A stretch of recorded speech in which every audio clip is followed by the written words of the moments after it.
we were able to identify all the molecular subtypes. I think one thing that was surprising, though, perhaps we find these in small clinical trials, is we often find in favorable risk disease, IMDC favorable risk disease, a huge proportion that have angiogenic subtypes, what are called clusters 1 and 2.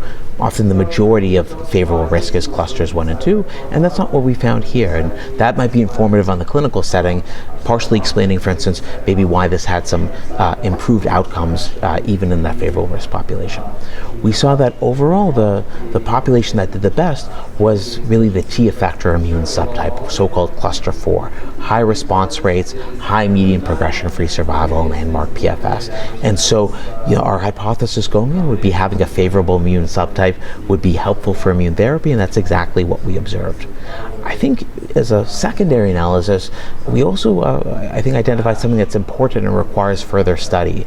All of these biomarker studies require a single biopsy or a single site of disease. You biopsy a lung metastasis or the primary in the kidney, but we don't know how heterogeneous those are. And so for about 22 patients, we actually had 2 samples, one from the primary tumor and one from the metastatic site.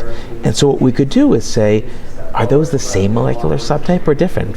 Basically, does the site of biopsy actually matter with how you're going to classify a patient? And the short answer is it absolutely did. For the majority of those 22 patients, the subtype we identified in the primary was actually different from the metastatic site. So I think this is a really an important note when we think about future biomarker-driven studies, that actually the site of biopsy is really critical.